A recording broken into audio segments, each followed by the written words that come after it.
تو گندوں کے لیے استعمال ہوتا ہے، یہ لفظ استعمال بھی کرتے تھوڑا سا ہچکچاہٹ مشہور ہوتی ہے، جو ہے اپنے کو لگتی ہے، محسوس ہوتی ہے، کیونکہ اب جتنے ناچنے والے ہو گئے ہم ان کو ہیرو سمجھنے لگے، جبکہ ہیرو نہیں ہے۔ ہیرو جو اچھے سے اچھا کام کرتا ہے اس کو ہیرو کہتے ہیں۔ آپ علیہ الصلوۃ والسلام ہمارے ہیرو، ہمارے نمونہ ہیں۔ ہیرو کیوں کہہ رہا ہوں کہ لوگ ہیرو کے طرز پر رہنا چاہتے ہیں، کپڑے ان کے جیسا، بال ان کے جیسا، پھٹے ہوئے اگر ایڈورٹائز کر دیے کہیں آ کر کے تو ڈیمیج کپڑے ہمارے آ جاتے ہیں، اس لیے سمجھانے کے لیے میں ہیرو کا لفظ استعمال کیا ہوں۔ یہ قرآن ہمیں بتایا، لقد کان لکم فی رسول اللہ اسوۃ حسنہ، لیکن آگے بتلا بھی دیا کہ کون لوگ ہیں جو رسول اللہ صلی اللہ علیہ وسلم کی زندگی میں، ان کی سیرت میں، ان کو طور و طریقے میں اپنے لیے ماڈل و نمونہ سمجھتے ہیں۔ لمن کان یرجو اللہ والیوم الاخر، جو اللہ سے امید لگاتے ہیں اور آخری دن پر ان کا ایمان ہے اور اللہ تعالیٰ کا بہت زیادہ ذکر کرنے والے ہیں۔ کیونکہ آپ علیہ الصلوۃ والسلام کا آنے کا ایک سبب بنا، یا بعثت کا جو سبب ہوا، وہ تھا دنیا سے دین ابراہیمی کا مٹ جانا، توحید کا مٹ جانا۔ ہم بہت دور نہیں جائیں گے، آپ علیہ الصلوۃ والسلام کے مشہور آبا و اجداد کا ذکر کریں گے، کیونکہ اگر ہم شروع سے ذکر کریں گے تو ہم ختم نہیں کر پائیں گے جو دو چار درس میں ہونے ہیں۔ آپ علیہ الصلوۃ والسلام کا جو مشہور خاندان ہاشمی خاندان ہے، ہم وہیں سے شروع کریں گے، اور آپ دو تین پوائنٹ میں آج بتاؤں گا، جس میں سے ایک یہ ہے کہ بت پرستی کعبہ میں شروع کہاں سے ہوئی اور کیسے ہوئی۔ یہاں ایک پوائنٹ میں پہلے ہی بتا دوں کہ دین آپ لے دین جاننے والوں سے۔ کہاوت ہے، نیم حکیم خطرے جان، نیم ملا خطرے ایمان۔ جو نام کا حکیم ہے، پڑھا لکھا نہیں ہے، اس سے جان کا خطرہ ہے علاج کرانے میں، اور جو دین جانتا نہیں، اگر اس سے آپ مسئلے مسائل پوچھیں گے تو اس سے اپنے ایمان کا خطرہ ہوتا ہے، اور یہیں سے بت پرستی کعبہ میں شروع ہوئی۔ ادھر ہاشم کا پیدا ہونا ہے، جو آپ علیہ الصلوۃ والسلام کا مشہور خاندان ہاشمی گھرانہ کہا جاتا ہے، حالانکہ ان کا نام عمرو تھا۔ ابھی بتاؤں گا کہ ان کو ہاشم کیوں کہا گیا۔ اور اسی وقت ایک شخص پیدا ہوا جو بڑا نیک تھا، اچھا تھا، وہ صدقات، خیرات، بھلائی، نیک کاموں کو پسند کیا کرتا تھا، اور اپنے قوم کے اندر اس وجہ سے وہ مشہور ہو گیا، بزرگ دیندار کہا جانے لگا، صوفی کہا جانے لگا، یہاں تک کہ اس وقت کے بعد لوگ اس کو اولیاء اللہ سمجھنے لگے۔ اسی درمیان جب اس کا مرتبہ یعنی عروج پر تھا، اس کی عزت و تعظیم لوگوں میں عروج پر تھی، اس وقت اس نے سفر کیا شام کی طرف، جو آج کا شام ہے، یہ پہلے لبنان، فلسطین وغیرہ کے علاقے، اردن کے علاقے کو ملا کر کے ہوا کرتا تھا، یہ تب کی بات ہے۔ وہاں پر جب گیا تو اس نے بت پرستی دیکھی کہ یہاں پر لوگ جگہ جگہ پر مورتیاں بنا کر کے ان کے سامنے سجدے وغیرہ کرتے ہیں۔ چونکہ یہ پڑھا لکھا آدمی نہیں تھا، لیکن اس کے اندر دینداری تھی۔ وہاں سے ایک بت لے کر کے آیا جس کا نام ہبل تھا، وہاں والے اس کو ہبل بولتے تھے، اور وہ لے کر کے آیا، ایک تقریر کیا، ایک خطاب کیا لوگوں کو بیٹھا کر کے، اور اس ہبل نام کا جو بت تھا اس کے بارے میں بتلایا، اس کو خانہ کعبہ کے اندر لے آ کر کے رکھ دیا۔ چونکہ اس کی تعظیم اتنی تھی، عزت تھی، لوگ اس کو بزرگ علم والا مانتے تھے کہ کوئی شخص نکیر نہیں کیا۔ یہی پہلا مرحلہ ہے جہاں سے خانہ کعبہ کے اندر بت پرستی شروع ہوئی۔ اس کا نام عمرو بن لحی تھا۔ آپ صلی اللہ علیہ وسلم نے اس کے بارے میں بہت ساری وعیدیں بھی بتلائی ہیں، کیونکہ یہی وہ شخص ہے جو مکہ میں جہاں پر کچھ بھی رہا ہو، توحید تھی، دین ابراہیمی تھا، حالانکہ گمراہیت آ چکی تھی، جہالت تھی، کیونکہ بہت زیادہ دور ہو چکا تھا ابراہیم علیہ الصلوۃ والسلام کے یعنی زمانے سے دور، لیکن بت پرستی نہیں تھی۔ یہی شخص یہاں پر مکے میں بت پرستی لے آنے والا ہے، لے آیا، بت پرستی شروع ہوئی۔ ہمیشہ یاد رکھنا، شہرت، یہ آپ صلی اللہ علیہ وسلم کی بھی حدیث ہے کہ شہرت جتنا قوم کو کبھی بھی نقصان دیا ہے اتنا کوئی چیز نقصان نہیں دیتی ہے۔ شہرت، عزت، شرف کا جب لالچ لگ جائے تو آپ صلی اللہ علیہ وسلم نے فرمایا، مثال دیا سمجھانے کے لیے کہ جیسے خونخوار بھیڑیے، دو خونخوار بھیڑیے ہوں اور وہ بھوکے کئی دنوں سے ہو، ان کو بکریوں کے ریوڑ میں چھوڑ دیا جائے تو ایک بکری نہیں کاٹ کے کھائیں گے کہ وہ اس کو کاٹ کے کھا لیں، ان کا پیٹ بھر جائے، وہ بلکہ وہ بھوکے ہیں، جس کو سامنے پائیں گے اس کو پھاڑ ڈالیں گے۔ آپ صلی اللہ علیہ وسلم نے فرمایا، ان خونخوار دو بھیڑیوں سے زیادہ بھی خطرناک وہ شخص ہوتا ہے جس کو عزت و شرف کی لالچ لگ جائے۔ آج یہی عزت و شرف کی لالچ ہمیں آپس میں لڑا دیتی ہے، کہیں بھی کسی بھی معاملے میں، کسی بھی عہدے کے لیے ہمارا نام ہو، ہم جو ہے پاپولر ہوں، ہم مشہور ہوں، یہ لڑا دیتی ہے۔ بہرحال وہی شخص جب بت لے کر کے آیا تو اور جو قبیلے تھے ان لوگوں کے اندر بھی ایک جوش پیدا ہوا، ایک سوچ اور فکر پیدا ہوئی کہ ہم نہ کیوں کچھ ایسا کریں جو خانہ کعبہ میں ہوا۔ پھر اس کے بعد دوسرا بت جو نصب کیا گیا وہ بحر احمر کے کنارے قدیت کے مقام پر، جو آج بھی عرب میں موجود ہے، یعنی وہ جگہ موجود ہے، وہاں پر ایک شخص نے ایک بت لے جا کر کے رکھ دیا جس کا نام منات تھا، اور وہاں اس نے پوجا شروع کر دیا۔ یہ عرب کے بت تھے، یعنی پتھر ہی لگا کر کے بنا کر کے رکھ دیا۔ اس کے بعد ایک دوسرا شخص، طائف کا علاقہ جو وہاں رہے ہوں گے جانتے ہوں گے، آج بھی طائف اپنی جگہ پر موجود ہے اور طائفی کے نام سے ہے، وہاں پر ایک شخص لات کے نام سے ایک بت بنا کے رکھ دیا۔ حالانکہ ان لوگوں کے بارے میں کوئی جانتا بھی نہیں، مشہور تھے کچھ، انہوں نے بنایا اور رکھ دیا۔ جب جہالت ہوگی، جہاں علم نہیں ہوگا، یہ آپ کا بیٹھنا یہ آپ کے لیے روشنی کا کام دے گا۔ آپ کہیں بھی گمراہ ہونے چاہیں یعنی جب گمراہ ہونے کا کوئی ایسا راستہ آئے گا، چانس آئے گا، تو آپ کے کانوں میں آج پڑی ہوئی باتیں گونجیں گی کہ ہم گمراہ ہو رہے ہیں، غلط راستے پر جا رہے ہیں۔ لیکن اگر ہم علم سے دور ہوں گے تو اس کو آپ صلی اللہ علیہ وسلم نے اور قرآن نے کہا ہے اندھیرا، اور ایک دوسری آیت میں کہا ہے کہ علم کا نہ ہونا یعنی جاہل ہونے کا مطلب جیسے اندھا ہونا، اور علم والے کا ہونا آنکھ والا ہونا کہا ہے۔ کیوں؟ سمجھانے کے لیے ایک بورڈ لگا ہو دوستی کا، ان پڑھ آدمی ہے، اتنا بڑا بورڈ لگا ہے، سامنے دیکھ رہا ہے کہ دوستی لکھا ہوا ہے، وہیں پہنچ کے کھڑے ہو کے کسی سے پوچھتا بھائی مجھے دوستی میں جانا ہے، کہاں سے جاؤں؟ اندھا جیسے پوچھتا ہے، سامنے لکھا ہوا، اگر اس کے پاس علم ہوتا تو وہ پڑھ لیتا۔ اس لیے قرآن نے کہا هل يستوي الاعمى والبصير، کیا آنکھ والے اور اندھے دونوں ایک برابر ہو سکتے ہیں؟ یعنی علم والے اور نا علم والے یعنی جاہل دونوں برابر نہیں ہو سکتے ہیں۔ پھر اس طریقے سے ایک اور دوسرا بت رکھا گیا وادی نخلا میں جس کا نام عزہ تھا۔ اب اس کے بعد بتوں کی بھرمار ہو گئی مکہ میں، یہاں تک کہ جب کعبہ فتح ہوا، مکہ فتح ہوا، تو 360 بت تو یعنی جو مشہور ہے رکھے گئے تھے، کعبہ کے اندر نکالے گئے، اس کے علاوہ چھوٹے موٹے کنارے بہت سارے موجود تھے۔ ادھر اس شخص کا بت پرستی کا پھیلانا ہے، ادھر جو قریش خاندان تھا اس میں اللہ تعالیٰ کو یہ منظور تھا کہ یہیں سے ہم بت شکن پیدا کریں۔ ہاشم کا پیدا ہونا، جن کا نام عمرو تھا، ہم یہیں سے اپنی بات شروع کریں گے کیونکہ یہ آپ علیہ السلام کے جد اعلیٰ ہیں۔ ان کا نام بھی عمرو تھا۔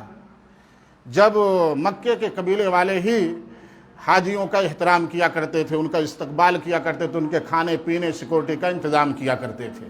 دین ابراہیمی کا اتنا اثر بت پرستی کے بعد بھی ان کے اندر موجود تھا کہ باہر سے جو لوگ آتے تھے ان کے لیے یہ لوگ انتظامات کرتے تھے۔ وہاں بھی چونکہ عہدے کی لالچ سب کو ہوتی ہے، جو وہاں کے قبیلے دو بڑے مشہور تھے، بنو عبد مناف اور بنو عبد الدار، ان دونوں نے آپس میں کہا کہ بھائی آپ ہی تو سارا انتظام اپنے ہاتھ میں لیے ہو، مجھے کوئی عہدہ ملا ہی نہیں ہے۔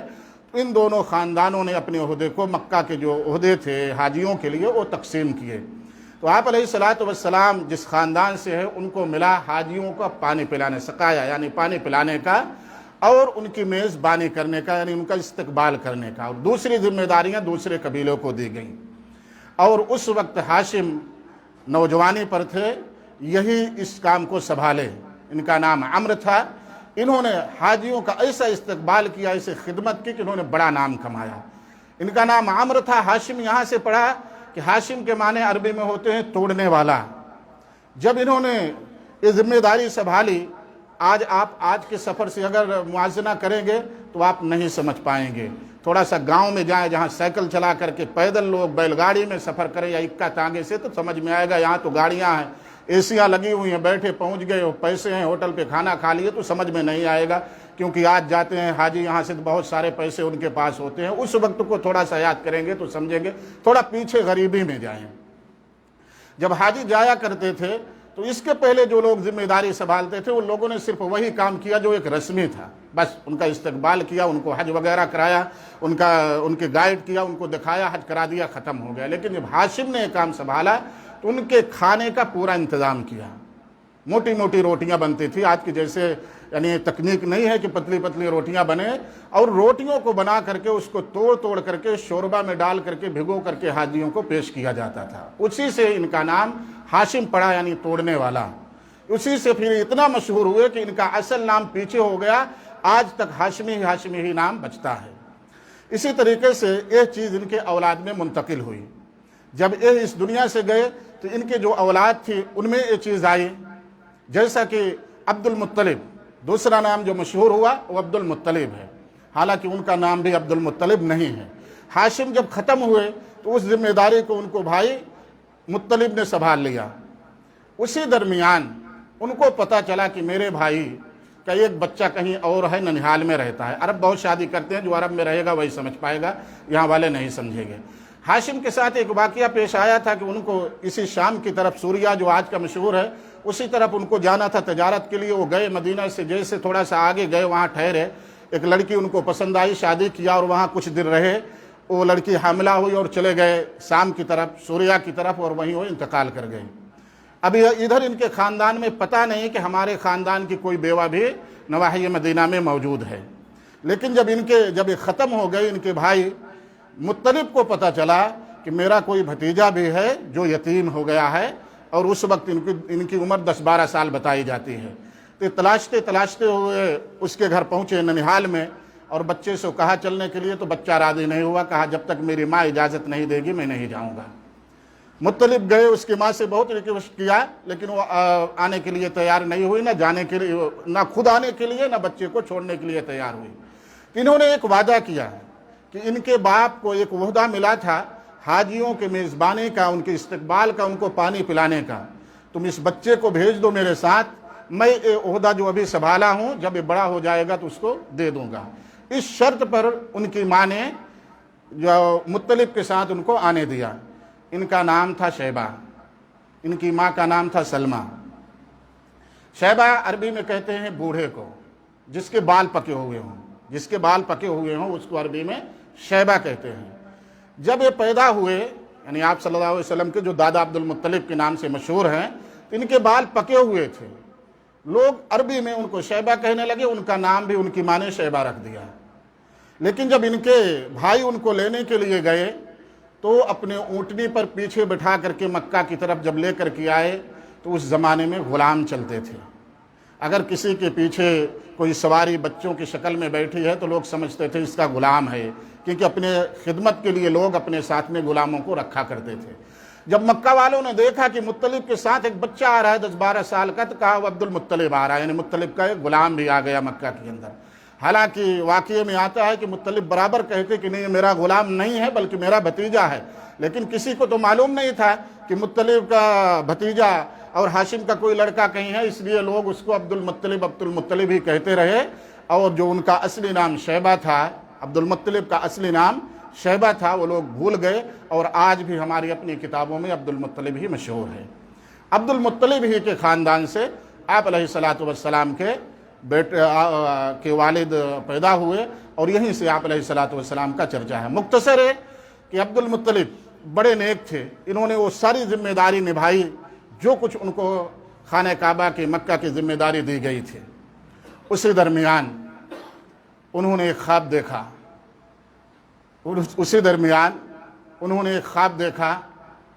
کہ زمزم کی کھدائی ہونی چاہیے، زمزم کا کنواں پٹ چکا تھا۔ اسی بیچ میں ایک واقعہ پیش آیا، بنو جرہم جو کعبہ کے قریب آباد تھے۔ ایسے ہوتا ہے بعض لوگ جانے لگتے ہیں، سوچتے ہیں میں کتنا نقصان کر دوں تاکہ کوئی اس سے فائدہ نہ اٹھا سکے۔ جب اس کا آخری سردار یہاں سے جانے لگا تو اس نے اپنے گھر کے، اپنے قبیلے کی جتنی چیزیں تھیں فالتو جو نہیں لے جا سکا، تلواریں وغیرہ تھیں، 2 سونے کے ہرن تھے، سب اسی کنویں میں یا تالاب میں جو زمزم کا بنا ہوا تھا گڑھا، اسی میں ڈال کر کے ایسا اس کو پاٹ دیا کہ اس کا نام و نشان باقی نہیں رہا۔ اب جب عبد المطلب نے اس کی ذمہ داری سنبھالی تو کہتے ہیں کہ حطیب میں جو کعبہ بنایا گیا اس کا کچھ حصہ باقی ہے، آج بھی جائیں گے دیکھیں گے کعبہ کے بازو میں گھیری ہوئی ہے دیوار۔ آپ علیہ الصلوۃ والسلام نے اپنے زمانے میں ویسے ہی باقی رکھا، آج تک وہ ویسے ہی باقی ہے۔ وہ وہیں لیٹے ہوئے تھے تو ان کو خواب میں آیا کہ تم اس کی کھدائی کرو، اس جگہ کی۔ 1 دن ہوا، 2 دن ہوا، 3 دن ہوا، چوتھے دن ہوا تو انہوں نے پوچھا کس کی کھدائی کروں؟ خواب کی بات تھی۔ کہا یہاں ایک کنواں ہے، زمزم ہے، ایسا پانی ہے کہ جو کبھی سوکھنے والا نہیں ہے، اور آنے والے حاجیوں کے لیے یہ کم پڑنے والا نہیں، بہت سارے لوگوں کو یہ پانی پلائے گا اور سیراب کرے گا۔ انہوں نے لوگوں سے کہا تو لوگ تو مذاق اڑانے لگے، ان کو سوتے میں دکھ گیا، اب ایک کنواں کھود لیں گے۔ آج بھی ایسے لوگ ہوتے ہیں، کوئی بڑا کام پیش کرو تو ان کے نظر میں لگتا ہے کہ یہ ہو ہی نہیں سکے گا، لیکن جب لگ جاتا ہے آدمی تو کر لیتا ہے۔ ان کے اس وقت ایک ہی بیٹے تھے جن کا نام تھا حارث. بعد میں آپ صلی اللہ علیہ وسلم کے ابو وغیرہ ابو طالب وغیرہ بعد میں پیدا ہوئے ہیں. عبد المطلب 5 عورتوں سے نکاح کیے تھے، اس لیے ان کے جو 10 بیٹے مشہور ہیں، بعض میں 11 ہے بعض میں 13، لیکن 10 بڑے مشہور ہیں جو تقریباً یہی صحیح ہے، کیونکہ عرب میں ایک کے کئی نام ہوا کرتے ہیں، اس سے گنو تو زیادہ ہو جائے گا. اس وقت ان کے ایک ہی بیٹے تھے اور انہوں نے اپنے بیٹے سے ذکر کیا، بیٹا تیار ہو گیا. یہ فرما برداری کی اعلیٰ مثال بھی ہے کہ وہ جب ان کے پاس کوئی سیرت نہیں تھی، کوئی قرآن نہیں تھا، تب بھی وہ ان کے بیٹے اپنے باپ کے فرما بردار ہوتے تھے. باپ خدائی شروع کیا، بیٹا مٹی لے جا کر کے نکال کر کے پھینکتا تھا. لوگ مذاق اڑاتے چلے جاتے. کعبہ کے پاس آج بھی اس کنویں کی نشانی موجود ہے. اگر آخری یعنی تہخانہ جس کو بولتے ہیں، چونکہ ہم لوگوں کو وہاں پر زیارت کرائی جاتی ہے، آج بھی کنواں اپنی اصلی شکل میں موجود ہے. یعنی آپ کنواں اپنی آنکھ سے دیکھ سکتے ہیں، لیکن جہاں طواف کرتے ہیں وہاں پتھر سے ڈھک دیا گیا ہے، لیکن اس کی نشانی آج بھی باقی ہے. کھودتے تھے لوگ، آیا کرتے تھے، مذاق اڑاتے تھے کہ اب ایک کنواں کھود لیں گے، اب یہ پانی نکال لیں گے زمزم کا. لیکن جب تیسرا دن یا بعض میں آتا ہے کہ چوتھا دن ہوا تو کچھ نشانیاں ملنی شروع ہوئیں، جیسے تلواریں، اور سونے کے ہرن، جو کچھ ان کو بتایا گیا تھا وہ ملنا وہاں سے شروع ہوا. جب لوگوں کو یقین ہو گیا کہ اب عبد المطلب زمزم کا کنواں نکال لیں گے، تو وہی لوگ جو مذاق اڑاتے تھے آ کے کہتے کہ ہمارا بھی خاندان یہی ہے، ہمارا بھی حق ہے، ہمیں بھی اس میں کچھ مالکانہ حق دیا جائے. اس پہ بڑا جھگڑا چلا، لیکن میں وہاں نہیں جاؤں گا. اور آخر بعد میں اسی بات پر اتفاق ہوا کہ عبد المطلب نے اتفاق کیا ہے، انہوں نے محنت کیا ہے، اس لیے انہیں کو اس کی تولیت یعنی مالکانہ حقوق دے دیا جائے. تو جب وہ دل برداشتہ ہوئے تھے، وہ کمزور پڑ رہے تھے، ان کے ساتھ میں ایک ہی بیٹے تھے، تو انہوں نے کہا، یعنی ان کے اندر تب بھی توحید موجود تھی، دین ابراہیمی ان کے اندر موجود تھا. انہوں نے اسی کعبہ کے پاس وعدہ کیا کہ اگر اللہ تعالی مجھے 10 بیٹے اگر دے اور ہماری مدد کرے تو میں اپنے ایک بیٹے کو ذبح کر دوں گا. اسی وجہ سے آپ علیہ الصلوۃ والسلام کو ذبیح اللہ بھی کہا جاتا ہے، یعنی اللہ کے ذبیحے کا بیٹا. اور اللہ تعالیٰ نے وہ کام پورا بھی کر دیا. لیکن یہاں ایک سوچنے کی بات میں توجہ بھی دلا دوں کہ وہ اپنے وعدے کے پکے ہوا کرتے تھے جب ان کے پاس قرآن نہیں تھا، جب ان کو کوئی بتانے والا نہیں تھا کہ آپ سے آپ کے وعدے کے بارے میں پوچھا جائے گا. اوفوا بالعہد ان العہد کان مسئولا. اللہ تعالیٰ کہتا ہے کہ اپنے کیے ہوئے عہد و پیمان کو پورا کرو، کیونکہ ان کے بارے میں تم سے سوال ہوگا. آپ علیہ الصلوۃ والسلام نے فرمایا کہ وعدہ خلافی کرنے والا منافق ہے. لیکن آج ہم کتنے وعدہ خلافی کرتے ہیں. تجارت کرنے والے خوب جانتے ہیں، ہاں کل بھیج دوں گا، ہاں آج پیسہ دے دوں گا. میرا بھائی برا مت ماننا، صرف اس لیے توجہ دلاؤں کہ رمضان کا مہینہ اپنی اصلاح کرے. وہ لوگ ہم سے کہیں زیادہ وعدے میں پکے تھے. حقیقت میں جب آپ دیکھیں گے تو وعدے میں وہ ہم سے کہیں زیادہ پکے تھے. ایک آدمی اپنے بیٹے کو ذبح کر دے، ہے کوئی کسی کو ہمت ہے کہ ایمانی غیرت دکھائے کہ اپنے بیٹے کو ذبح کر دے گا؟ اور جب انہوں نے قرآن اندازی کیا تو عبداللہ کا نام نکلا. عبداللہ اپنے تمام بھائیوں میں سب سے خوبصورت تھے اور اپنے باپ کے سب سے چہیتے بھی تھے. قرآن اندازی میں نام کس کا نکلا؟ عبداللہ کا. اب عبداللہ کے ننیحال والے، چونکہ یہ دوسری ماں سے تھے، ان کے سگے بھائی ابو طالب تھے، ان کے ننیحال والے انکار کرنا شروع کہ نہیں اتنا اچھا بیٹا ہم ضائع نہیں ہونے دیں گے، اس کا کوئی راستہ تلاش کیا جائے. تو ایک عورت تھی جو نجومیہ تھی، اس کے پاس گئے کہ اس کا کیا طریقہ ہے کہ ہم عبداللہ کو بچا لیں. اس نے کہا ایک طریقہ ہے کہ آپ ایک پرچی میں عبداللہ کا نام لکھو، ایک طرف 10 اونٹ، یعنی عبداللہ کے بدلے 10 اونٹ ذبح کر دو. آپ قرآن اندازی کرو، اگر پھر عبداللہ کا نام نکلتا ہے پھر 10 اونٹ بڑھا دو، یعنی 20 کی پرچی بناؤ اور عبداللہ کا نام. اسی طریقے سے آپ بڑھاتے جاؤ جب تک کہ عبداللہ کی جگہ پر اونٹ نہ نکل آئیں. اسی طریقے سے بڑھاتے آخر میں جب 100 اونٹ کو پہنچے تب عبداللہ کی جگہ پر 100 اونٹ نکلا. اور 3 بار قرآن اندازی کیے، تینوں بار 100 اونٹ نکلا. تو 100 اونٹ ذبح کر کے اس اپنی نظر کو عبد المطلب نے پورا کیا اور اس طریقے سے عبداللہ کی جان بچے. ان کی شادی کیا. سب بڑے مشہور خاندان میں آپ علیہ الصلوۃ والسلام کی جو ماں ہیں آمنہ، اس وقت بالکل نوجوان تھے اور انہوں نے بھی ایک سفر کے لیے نکلے اور انتقال کر گئے مدینہ کے قریب. مدینہ اور مکہ کے بیچ راستے میں انتقال کر گئے. اس وقت آپ علیہ الصلوۃ والسلام، بہت ساری روایتیں بعد میں ہے کہ اس وقت آپ علیہ الصلوۃ والسلام کی عمر 2 سال بھی تھی، لیکن صحیح یہی ہے کہ آپ علیہ الصلوۃ والسلام اس وقت اپنی ماں کے پیٹ میں تھے، اپنے ماں کے پیٹ میں تھے. اور اسی درمیان عام الفیل کا واقعہ پیش آیا. جب یہ آج کا جو یمن ہے اس کی ابھی تو راجدھانی نہیں ہے، پہلے راجدھانی تھی صنعاء، وہاں نجاشی کی حکومت تھی، اس کا ایک گورنر تھا جس کا نام ابرہہ بڑا مشہور ہے، ہم سب نے سنا ہے۔ جب لوگ وہاں سے کعبے کو حج کے لیے، عمرے کے لیے، زیارت کے لیے آیا کرتے تھے تو اس کو بڑا خراب لگتا۔ میں پہلے بتایا کہ شہرت انسان کو تباہ کر دیتی ہے، قوم کو تباہ کر دیتی ہے۔ اس نے غور و فکر کیا کہ لوگ مکہ جاتے ہیں، کعبہ کے لیے جاتے ہیں، ہم ایسا کوئی کام کیوں نہ کریں کہ لوگ ہمارے شہر میں آئیں۔ اس نے اپنے شہر میں ایک عالی شان کلیسا بنایا اور پورے علاقے میں اعلان کروا دیا کہ ہم نے مکہ یعنی کعبہ کا بدل تیار کر رکھا ہے، لوگ کعبہ نہ جا کر کے یہاں آئیں۔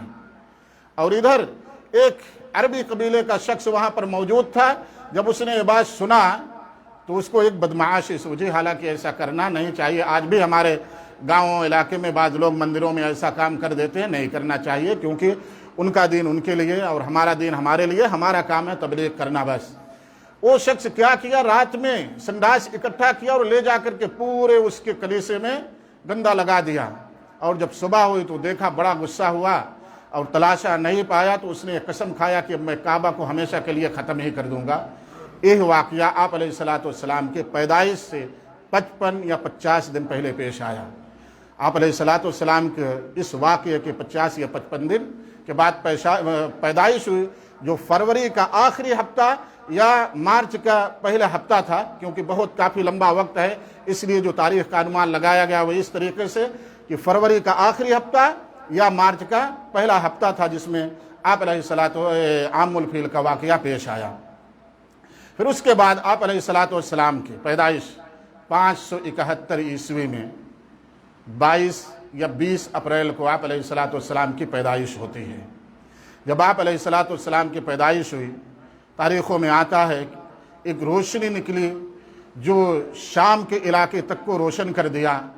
کسرا جو طاقت مشہور تھی، یہ ایران میں وہ تھی، یہ ہمیشہ سے خرافاتی رہے ہیں، آج بھی اسلامی ملکوں میں جتنا خرافات ہے اس میں انہی کا کرتوت ہے۔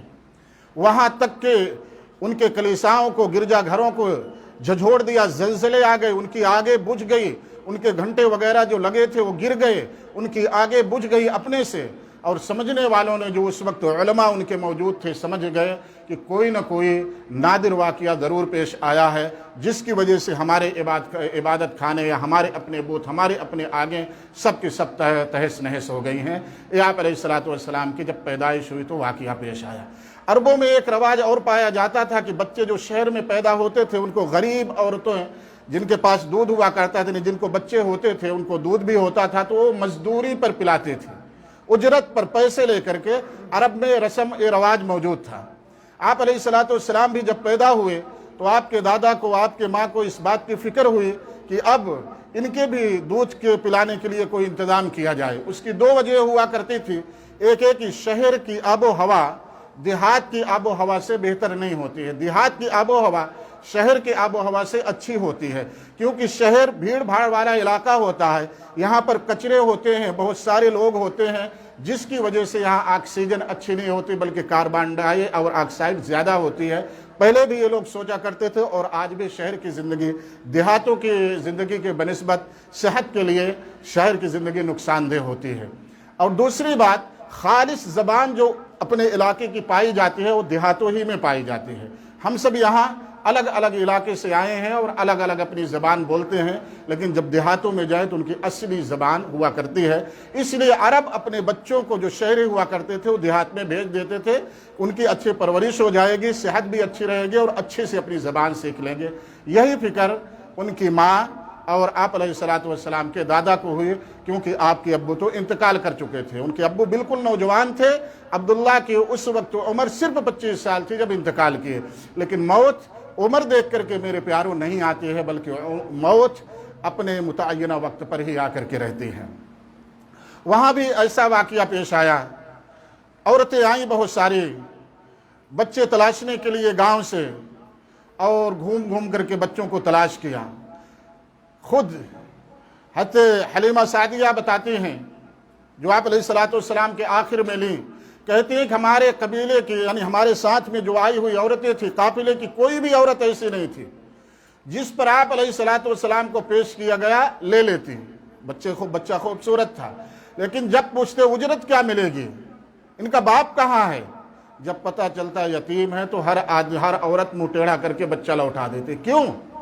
یہ سوچ ہوتی کہ جس کا باپ نہیں ہو ہمیں کیا دے گا، ہمیں کون سی مزدوری دے دے گا، ہمیں گفٹ میں ہدیے میں کیا دے گا، اس کو پالنے کی وجہ سے کچھ بھی نہیں ملے گا۔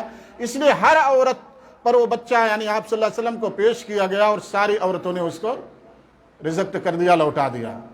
اور حلیمہ، ساری عورتیں کہیں نہ کہیں بچہ پا گئیں لیکن حلیمہ نہیں پائیں، کہہ لو بشکل مجبوری انہوں نے آپ علیہ السلام کو آ کر کے لے لیا۔ کہا اپنے شوہر سے، سارے ہماری سہیلیاں آئی ہوئی قافلے کی ساری عورتیں بچے لے کے جا رہی ہوں، میں خالی ہاتھ جاؤں، کیوں نہ اس یتیم کو لے لوں، ہو سکتا ہے اسی میں اللہ برکت رکھا۔ انہوں نے اجازت دیا اور انہوں نے لے لیا۔ اب تک آتے وقت جو ان کی سواری، اور اس وقت وہ جہاں بسی ہوئی تھی وہاں پر قحط سالی تھی، ہریالیاں بالکل نہیں تھی، جانوروں کے چرنے کے لیے کچھ موجود نہیں تھا، جس کی وجہ سے حلیمہ کا بچہ خود ان سے بھی دودھ نہیں پاتا تھا۔ جو ان کے پاس اونٹنی تھی وہ اتنی کمزور تھی کہ اس کو بھی دودھ نہیں ہو رہا تھا۔ وہ اپنا واقعہ بیان کرتی تھی کہ جہاں میں اپنے بچے کی وجہ سے سو نہیں پاتی، بچہ بھوک کی وجہ سے ہمیشہ روتے ہی رہتا تھا، اور اونٹنی اتنی کمزور تھی کہ میں قافلے میں سب سے پیچھے تھی، سارے ساتھی ہمارے مجھے لعنت کرتے تھے کہ تیری وجہ سے ہم لوگ تیز چل نہیں پا رہے ہیں۔ اور جاتے وقت جب آپ علیہ السلام کو لیا، وہی گدھی پہ سواری کرتے تھے اور اونٹنی دودھ کے لیے رکھا تھا۔ یہ دونوں سواریاں ان کے تمام اچھے مضبوط سواریوں سے آگے ہو کر کے نکل رہے تھے۔ وہی اونٹنی جس کو دودھ نہیں ہو رہا تھا، اللہ کی برکت سے محمد رسول اللہ صلی اللہ علیہ وسلم کی وجہ سے وہ اونٹنی کے تھن میں دودھ۔ اور حلیمہ خود کہتے ہیں کہ میرے اپنے چھاتی میں اتنا دودھ ہوا، میں اپنے بچے کو پلائی سیراب ہو گئے، اور آپ صلی اللہ علیہ وسلم کو پلایا وہ بھی سیراب ہو گئے۔ یہ آپ علیہ السلام کی پہلی برکت تھی جس کو حلیمہ نے دیکھا۔ لے گئی اپنے یہاں اور بڑی ذمہ داری کے ساتھ آپ علیہ السلام کو پالا، اور آپ علیہ السلام کے پہنچتے ہی ساری برکتوں کا نزول حلیمہ کے گھر ہونے لگا۔ جہاں پر قحط سالی کی وجہ سے دوسرے لوگ بکریاں چرانے جاتے، ان کی بکریاں بھوکی لوٹتی، حلیمہ کی بکریاں جہاں ان کی بیٹی چرانے جاتی، ان کی بکریاں پیٹ بھر کر کے لوٹتی۔ تاریخ میں آتا ہے کہ لوگ اپنے چرواہوں کو ڈانٹتے کہ تو بھی اپنی بکریاں ادھر ہی لے جایا کر جہاں حلیمہ کی لڑکی اپنی بکری لے کر کے چراتی ہے۔ لوگ وہاں بھی لے جاتے، تب بھی ان کی بکریوں کے پیٹ خالی اور حلیمہ کی بکریوں کے پیٹ بھرے ہوا کرتے تھے۔ وہ آپس میں بیٹھتے تو کہا کرتے، ذکر کیا کرتے کہ اس بچے میں کچھ نہ کچھ خصوصیت ضرور موجود ہے، اس بچے کے اندر کوئی نہ کوئی خصوصیت موجود ہے۔ اور وہ چاہتی تھی کہ یہ بچہ میرے یہاں کافی دنوں تک رہے، لیکن چونکہ جو ان کا قانون تھا 2 سال پورا ہو گیا، اور وہ اس بچے کو واپس کرنے کے لیے گئی۔ وہ کہتی ہیں کہ میرے دل میں تھا کہ بچے کو نہ لیں، واپس کر دیں تو اچھا ہے۔ کہتی ہیں جب مکہ پہنچی تو وہاں وبا پھیلی ہوئی تھی، بیماری، جیسے یہاں کرونا کا شور سمجھ لو، ایسے ہی کسی بیماری کا شور تھا۔ جب ان کی ماں پر اس بچے کو پیش کیا، دادا پر پیش کیا، تو ان لوگوں نے بخوشی اجازت دے دیا کہ پھر لے کر کے جاؤ، جب میں کہوں گا تو لے کے آنا، کیونکہ یہاں وبا پھیلی ہے۔ اور ان کی دلی چاہت تھی کہ بچہ مجھے مل جائے، کیونکہ اس کی وجہ سے برکتوں کا نزول گھر میں ہے۔ پھر لے کر کے آئی، اور چوتھے سال یعنی آپ علیہ السلام کے چوتھے یا 5ویں سال آپ علیہ السلام کے شق صدر کا واقعہ پیش آیا۔ یعنی جبریل علیہ السلام آئے، جہاں پر آپ علیہ السلام اپنی رضاعی بہن کے ساتھ بکریاں چرانے گئے تھے، یعنی اپنے حلیمہ کی لڑکی کے ساتھ گھوم رہے تھے، بکریاں جدھر چر رہی تھیں، بچے کھیل رہے تھے، وہاں پر آپ علیہ السلام کو جبریل نے پکڑا، لٹایا، سینے کو چاک کیا، دل کو نکالا، اس کے اندر سے تھوڑا سا ٹکڑا نکال کے پھینک دیا، کہا یہ شیطان کا حصہ ہے، اور اس کو زمزم سے دھویا اور حکمت اور علم کی باتیں رکھ کر کے اس کو بند کر دیا۔ اس درمیان خود آپ کی رضائی بہن بھاگ کر کے اپنے گھر گئی اور خبر دیا کہ محمد الرسول اللہ صلی اللہ علیہ وسلم کو قتل کر دیا گیا۔ وہ گھبرا گئی اور وہاں سے بھاگتے ہوئے آئیں۔ جب پہنچتی ہیں تو دیکھتی ہیں کہ آپ علیہ السلام کی مٹی لگی ہوئی ہے اور چہرے کا رنگ بدلا ہوا ہے، آپ ڈرے ہوئے ہیں، تو ڈر گئیں۔ انہوں نے سوچا کہ ایسا نہ ہو کہ ہم کچھ کمانے کے چکر میں، ہم کچھ پانے کے چکر میں اس لڑکے کو کھو دیں اور ہمیشہ کے لیے یہ الزام ہمارے سر رہ جائے۔ وہ آپ علیہ السلام کو لے جا کر کے آپ کی ماں کو واپس کر دیتی ہیں۔ پھر آپ علیہ السلام 6 سال تک، یعنی جب عمر ہوئی تب تک آپ کی ماں زندہ تھی اور آپ انہیں کے پاس رہے۔ جب 6واں سال ہو گیا تو انہوں نے ایک پروگرام بنایا کہ ہم اپنے شوہر کی زیارت کو لیے مدینہ جائیں۔ مکہ سے نکلتی ہیں اپنے سسر عبد المطلب کے ساتھ میں، اور مدینے کو آتے ہیں اور پھر وہیں جیسے کہ آپ جانتے ہیں وہ بھی انتقال کر گئیں اور گھر کو نہیں پہنچ سکیں۔ ان کے دادا عبد المطلب اپنے پیارے پوتے کو لے کر کے اپنے گھر جاتے ہیں اور پوری ذمہ داری کے ساتھ آپ علیہ الصلوۃ والسلام کی تربیت کیا کرتے ہیں۔ یہاں تک آتا ہے کہ وہ اپنے بیٹوں سے زیادہ ان کا خیال رکھتے تھے، چونکہ کعبہ کی سرداری ان کے ہاتھ میں تھی، مقام حتیم میں ان کا فرش لگتا تھا شام کے وقت، اس فرش پر کوئی نہیں بیٹھتا تھا، یہاں تک کہ ان کے بچے ابو طالب ہیں، حمزہ ہیں، حارث ہیں، جو بھی آئیں وہ کنارے بیٹھتے تھے، لیکن آپ علیہ الصلوۃ والسلام جاتے تو اسی فرش پر بیٹھتے، جیسے بچے ہوتے ہیں کھیلتے۔ تو ان کے جو اور بھائی تھے جو یعنی حارث ہیں، ابو طالب وغیرہ ہیں، وہ اپنے بھتیجوں کو پکڑ کر کے لے جا کر کے کنارے بیٹھا دیتے۔ عبد المطلب اتنا پیار کرتے تھے کہ اپنے اس پوتے کو اٹھا کر کے اپنے بازو میں بٹھا لیتے، بولتے اس کو چھوڑ دو، یہ میرے دل کا ٹکڑا ہے، یہ بڑا پیارا ہے، اور آپ علیہ الصلوۃ والسلام کو بازو میں بیٹھا کر کے ان کے پیٹ پر شفقت کا پیار کا ہاتھ پھیرا کرتے تھے۔ ہمارے آپ میں بھی اگر ایسے بچے ہوں، کمزور ہوں، وہ لوگ تو زمانہ جہالت میں تھے لیکن پھر بھی ایک یتیم بچے سے کیسا پیار کرتے تھے۔ آج ہمارے یہاں ان چیزوں کی بڑی کمی ہے، اگر خاندان میں کوئی یتیم ہو گیا تو چاروں طرف سے اس پر حقیقت میں پہاڑ ٹوٹ پڑتے ہیں، ہر آدمی دبانے ہی کی کوشش میں لگا رہتا ہے، لیکن دیکھو زمانہ جہالت میں ہی کس طریقے سے وہ پیار کیا کرتے تھے۔ آپ علیہ الصلوۃ والسلام اپنے دادا کے بلے دلارے رہے، لیکن اسی درمیان جب آپ علیہ الصلوۃ والسلام ابھی بچے ہی تھے تبھی آپ کے دادا کا انتقال ہو گیا۔ تقریباً اس وقت آپ کی عمر 8 سال 2 مہینے 10 دن کی تھی جب آپ علیہ الصلوۃ والسلام کے دادا عبد المطلب کا انتقال ہوا۔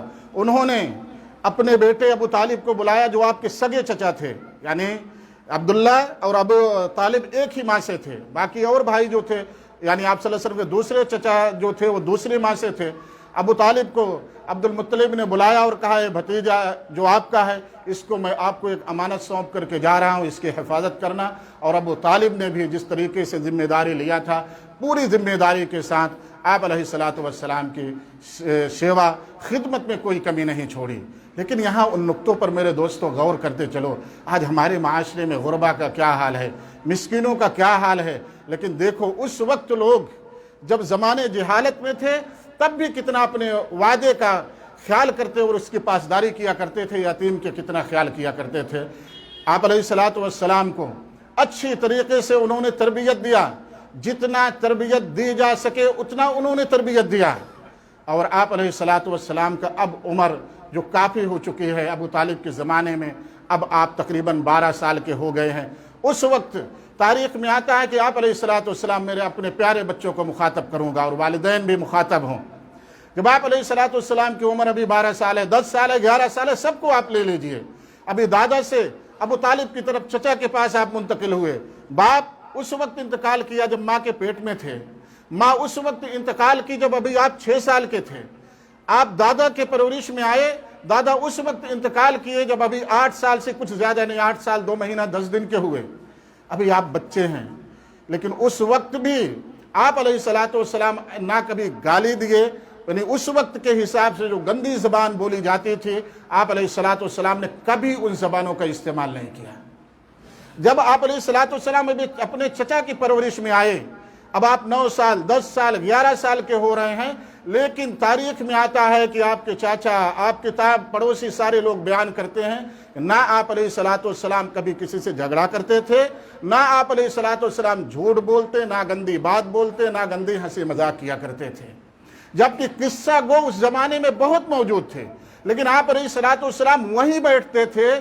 ابھی نبوت نہیں ملی ہے کہ آپ کہہ لو اللہ کی طرف سے فرشتہ آتا ہے روک دیتا ہے، یہاں میں اسی پر توجہ دے رہا ہوں۔ آپ علیہ الصلوۃ والسلام نوجوان ہیں، ابھی بچے ہیں، اب نوجوانی کی طرف جا رہے ہیں، 11 سال 12 سال عمر ہو رہی ہے، لیکن آپ علیہ الصلوۃ والسلام قصہ گو کے پاس نہیں بیٹھتے تھے، کیونکہ قصہ گو کہانیاں گڑ گڑ کے ہنسانے کے لیے، تعجب کے لیے، ایموشنل کرنے کے لیے لوگوں کو بیان کرتے ہیں۔ آپ علیہ الصلوۃ والسلام یہ سب نہیں سیکھا کرتے تھے، اس سے دور رہا کرتے تھے، بلکہ آپ علیہ الصلوۃ والسلام اپنے چچاؤں کے ساتھ مل کر کے ان کا کام کرایا کرتے تھے، تعاون کیا کرتے تھے، ہیلپ کیا کرتے تھے۔ میرے پیارے بچوں، ہم کہاں ہیں؟ ہم کس جگہ پر کھڑے ہوئے ہیں؟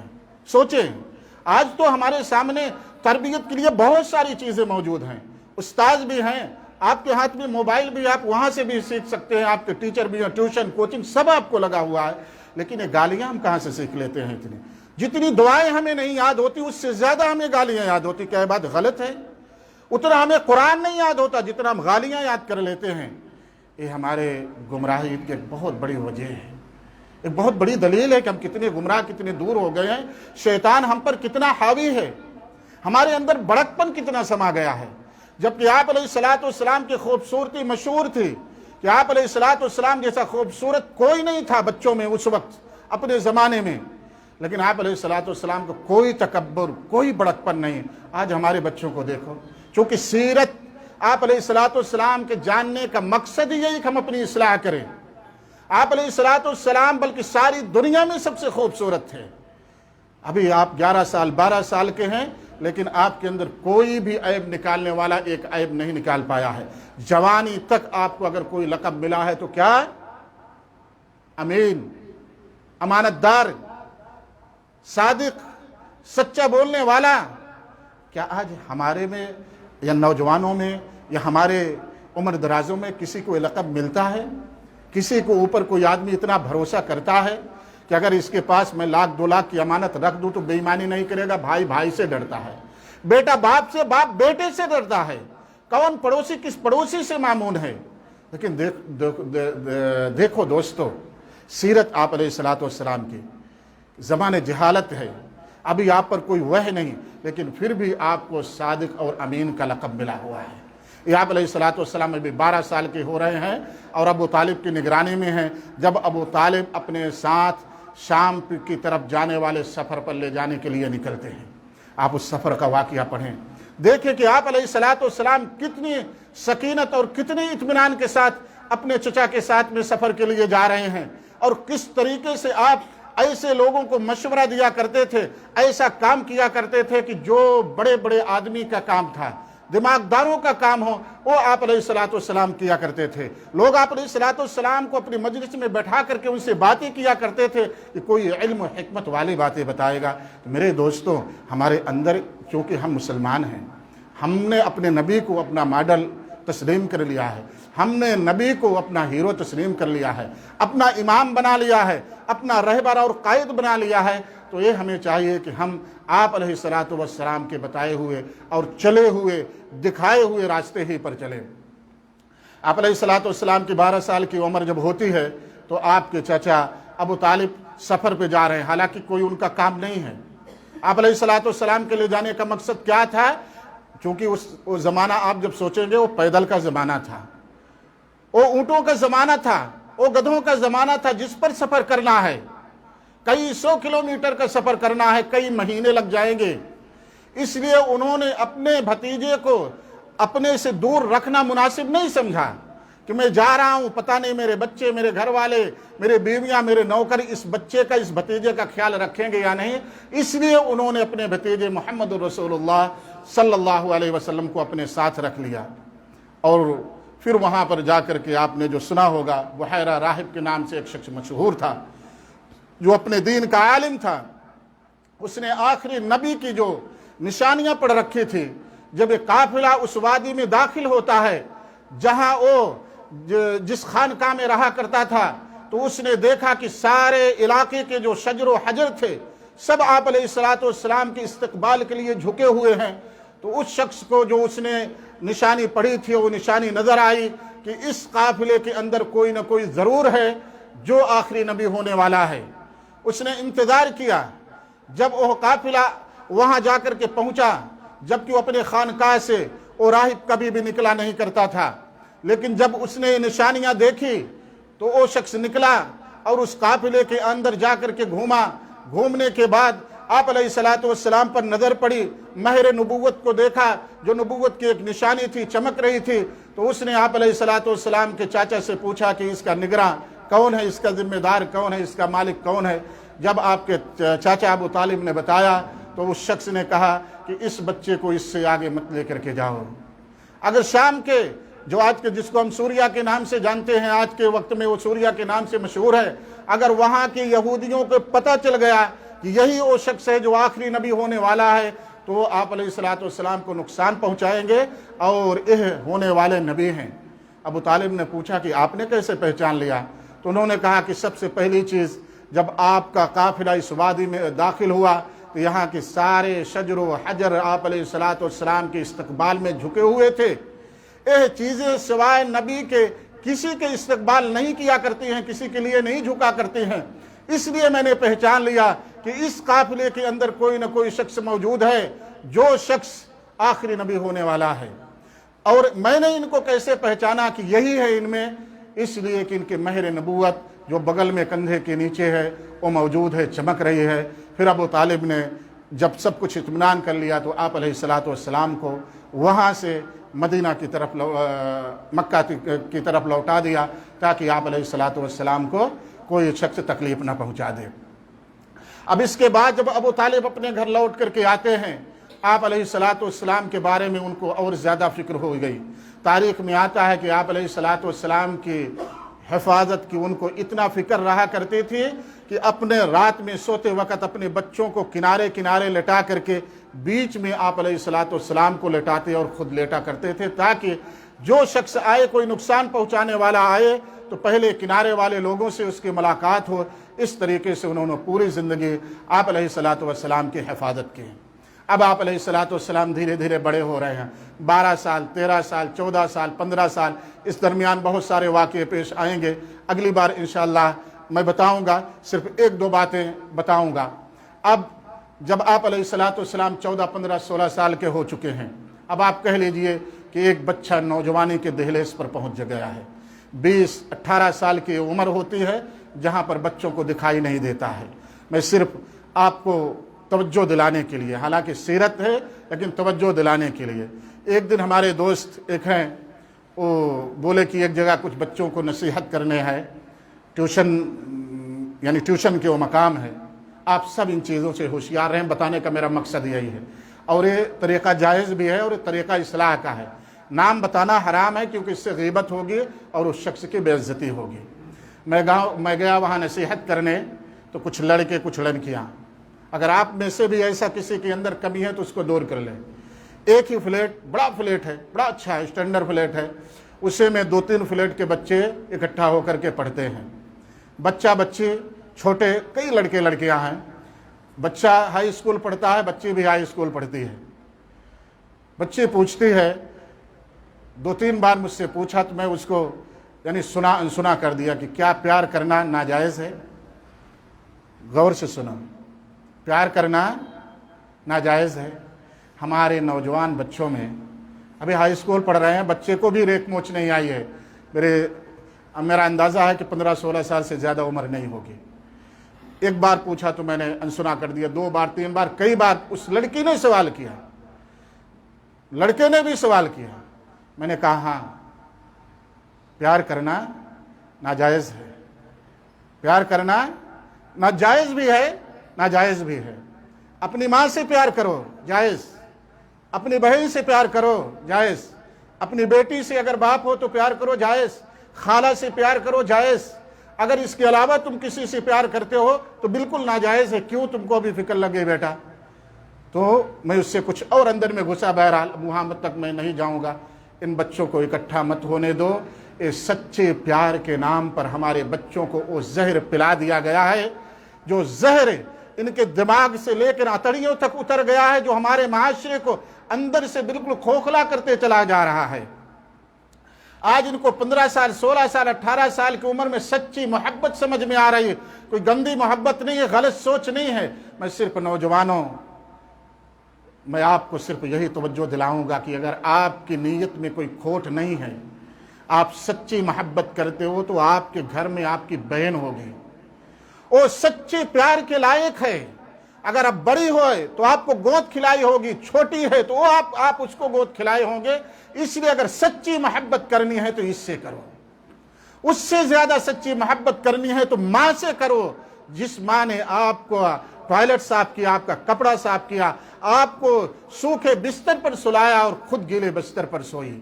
اگر سچی محبت ہی کرنا ہے تو آپ اپنی خالہ سے کرو، اپنی دادی سے کرو، اپنی نانی سے کرو۔ کسی دوسرے سے سچی محبت کرنا ایسا ہی جھوٹ ہے جیسے شراب کو زمزم کہنا جھوٹ ہے۔ اس لیے بات چونکہ آ گئی تھی، یہ دیکھو آپ علیہ الصلوۃ والسلام کا زمانہ ہے، گمراہیت عام ہے۔ اب جس وقت آپ علیہ الصلوۃ والسلام 16 سال 17 سال 18 سال کے ہو رہے ہیں، اس وقت بت پرستی بھی عروج پر تھی۔ یعنی جگہ جگہ پر ایک کہہ لو کہ تاریخ میں آتا ہے کہ ہر گھر ہر قبیلے کا معبود الگ تھا، ہر قبیلے خاندان والے اپنا معبود الگ سے بنا لیے تھے، سوچتے کہ جب اس کا معبود اے ہے تو میں کوئی اور معبود بناؤں گا۔ یہاں تک گمراہیت پھیلی تھی، کوئی ایک بڑا پتھر رکھے رہتے، کہیں جاتے اس سے اچھا ان کو پتھر نظر آ جاتا تو اس پتھر کو رکھ لیتے، اس کو اٹھا کے پھینک دیتے تھے۔ ایک گمراہیت بدعقلی تھی جی، یہی پتھر اب تک ان کا معبود تھا، اب تک الہ تھا، اب تک مشکلیں دور کرنے والا تھا، اب تک اولاد دینے والا تھا۔ اس سے اچھا خوبصورت پتھر مل گیا تو اس کو اٹھا کر کے پھینک دیے، اس کو رکھ لیے۔ یہ بدعقلی پھیلی ہوئی تھی۔ اور زنا، بدکاری، گمراہیت کا عالم یہ تھا کہ عورتیں اپنے گھروں پر جھنڈا لگا کر کے رکھی تھی۔ اس وقت آپ علیہ الصلوۃ والسلام نوجوان ہو رہے ہیں، جب ناچنے والی رات رات بھر شراب کی مجلسیں لگا کر کے ناچا کرتی تھی۔ لیکن تاریخ بتاتی ہے کہ زمانے جہالت میں بھی، جب آپ علیہ الصلوۃ والسلام نبوت نہیں پائے تھے، تب بھی آپ علیہ الصلوۃ والسلام اپنے نوجوانی کے وقت کو، نوجوانی کے اپنے سمے کو بیوہ عورت کی خدمت میں لگایا کرتے تھے، بوڑھے لوگ، مجبور لوگ، مسکین لوگوں کی خدمت میں لگایا کرتے تھے، مزدوری کرتے، کام کرتے، ان پر خرچ کر دیا کرتے تھے، برائیوں کو روکنے کے لیے کام کیا کرتے تھے۔ لیکن آج میرے دوستوں، ہمارا اپنا کیا حال ہے؟ آپ کہہ سکتے ہیں نبی ہونے کے بعد کہ جبریل علیہ الصلوۃ والسلام نے آ کے آگاہ کر دیا، جھنڈے لگے ہوئے ہیں گھر پر، لوگ جانا معیوب بھی نہیں سمجھا کرتے تھے۔ آپ علیہ الصلوۃ والسلام نوجوان ہو رہے ہیں، ان گلیوں سے گزرنا بھی گوارا نہیں کیا کرتے تھے، جہاں پر ڈھول تاشے بجا کرتے تھے، جہاں پر ناچنے والے رات رات بھر ناچا کرتے تھے۔ صرف ایک واقعہ بیان کر کے میں اپنی بات ختم کر دوں۔ آپ علیہ الصلوۃ والسلام کہتے ہیں، ہو سکتا ہے تھوڑا وقت زیادہ تو نہیں ہو گیا، کہ 2 بار میرے دل میں دنیا کی خواہش ہوئی، بس 2 بار۔ کہتے ہیں کہ ایک بار جب میں اپنے ساتھی کے ساتھ بکری چرا رہا تھا تو بڑی سریلی آواز آ رہی تھی، یعنی ناچ گانے کی، اور وہاں پر شراب کی مجلس چل رہی تھی، لوگ ناچ رہے تھے، ناچنے والیاں یعنی ناچ رہی تھیں، اور بیٹھے لوگ شراب پی رہے تھے، چل رہا تھا۔ تو میں اپنے ساتھی سے کہا کہ چلنا چاہیے۔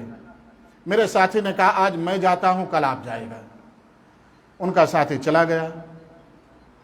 آپ علیہ الصلوۃ والسلام فرماتے ہیں جس دن مجھے جانا ہوا، جب میں گیا تو راستے میں پہنچا، قریب تھا کہ میں اس علاقے میں پہنچ جاؤں، روشنی دکھنے لگی تھی، لوگ دکھنے لگے تھے، بیٹھے ہوئے تھے۔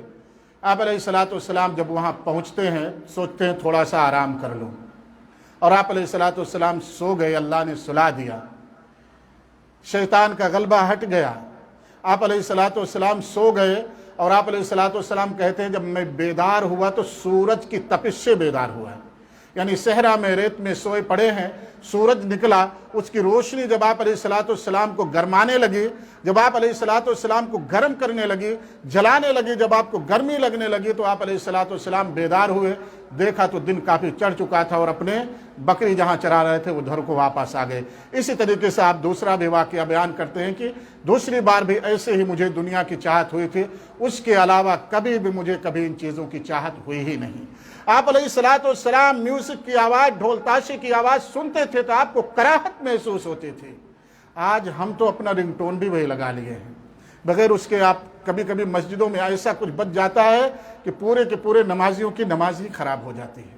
میرے دوستو، آپ علیہ الصلوۃ والسلام کی سیرت دیکھیں، آپ علیہ الصلوۃ والسلام کا طریقہ دیکھیں کہ آپ علیہ الصلوۃ والسلام بکریاں چرا رہے ہیں۔ کیا آج ہمارے اندر انکساری موجود ہے؟ تکبر کی وجہ سے تو اگر ہم کہیں بڑے ہیں، مالدار ہیں، تو ہم اپنی گاڑی دھلنا پسند نہیں کرتے، غلط ہے۔ اس کو ہم اپنے توہین سمجھتے ہیں، ہم اپنے گھر کی صفائی اپنی توہین سمجھتے ہیں، حالانکہ وہی گھر ماں صفا کر رہی ہے جس کے بطن سے تم پیدا ہوئے ہو، لیکن بیٹے صاحب اس گھر کو صفا کرنا اپنی توہین سمجھتے ہیں۔ آپ علیہ الصلوۃ والسلام زمانے جہالت میں بھی بکریاں چراتے تھے، تجارت کرتے تھے، دوسرے کے مال کو لے جا کر کے بیچ کے آتے تھے۔ آپ علیہ الصلوۃ والسلام اپنے چچاؤں کے ساتھ ان کا ہیلپ کیا کرتے تھے۔ آپ علیہ السلام کمزور بیواؤں مسکینوں کی مدد کیا کرتے تھے. ابھی آپ نبی نہیں ہوئے تھے, تبھی آپ علیہ السلام کو مکہ میں صادق و امین کا لقب مل گیا. میرے دوستوں, میں اپنی بات اب یہیں پر ختم کروں گا. اگلی بار اگر آیا میں تو انشاءاللہ آپ علیہ السلام کے نبوت ملنے سے کچھ پہلے واقعات پیش آئے ہیں, جیسے کعبہ کی تعمیر. اسی درمیان کعبہ کی تعمیر, یعنی آپ علیہ السلام جب نوجوان ہوئے, اسی درمیان کعبہ کی تعمیر کا واقعہ بھی پیش آیا. ہم اپنے کو ٹٹولے اور آپ علیہ السلام کے اس زمانے کا جب ابھی آپ کو نبوت نہیں ملی تھی. کعبہ آج بھی نچائی علاقے پر ہے, یعنی بازو میں علاقے اونچائی پر ہیں, کعبہ نچائی علاقے میں ہے. آج بھی بارش ہوتی ہے تو اس کو جو ہے سرنگ کے ذریعے ہی سے اس کا پانی نکالا جاتا ہے, کیونکہ قریب کا علاقہ کافی اونچائی پر ہے. اس وقت بھی کعبہ بالکل نچائی کے علاقے پر واقع تھا. چاروں طرف سے بارشیں ہوتی, آج جیسے انتظامات نہیں تھے. سارے پانی یہیں جمع ہو جایا کرتے تھے, جس کی وجہ سے کعبہ کی دیوار ٹوٹ چکی تھی. آپ علیہ السلام کو ابھی نبوت نہیں ملی تھی. یہیں سے انشاءاللہ اس وقت کئی واقعے پیش آئے, کعبہ کو تعمیر سے لے کر کے حجر اسود کو نصب کرنے. پھر اس کے بعد آپ علیہ السلام کا چرچا, لوگوں کے تعاون کا, لوگوں کی مدد کا انشاءاللہ اگلی بار پیش کروں گا. اللہ تعالیٰ سے دعا ہے کہ اللہ تعالیٰ ہم تمام لوگوں کو محمد الرسول اللہ صلی اللہ علیہ وسلم کی سیرت کو, آپ علیہ السلام کی جیون زندگی کے حالات کو پڑھنے, اس کو یاد رکھنے, اس کے مطابق ہم سب کو چلنے کی توفیق دے. آمین. اللہ تعالیٰ ہم سب کو محمد الرسول اللہ صلی اللہ علیہ وسلم کو حدیثوں کو سیکھنے, اس پر چلنے والا بنائے. ہم سب کو محمد الرسول اللہ صلی اللہ علیہ وسلم کا سچے دل سے آپ علیہ السلام کا اپنا رہبر, اپنا امام سمجھنے کی توفیق دے. اللہ ہم سب کی مصیبتوں کو دور فرمائے, ہم سب کی پریشانیوں کو دور فرمائے. ہم سب کو اللہ تعالیٰ اس ماہ رمضان میں قرآن کو سمجھ کر کے تلاوت کرنے والا بنائے. آمین. واخر دعوانا الحمدللہ رب العالمین. سبحانک اللہم و بحمدک اشہد ان لا الہ الا انت استغفرک.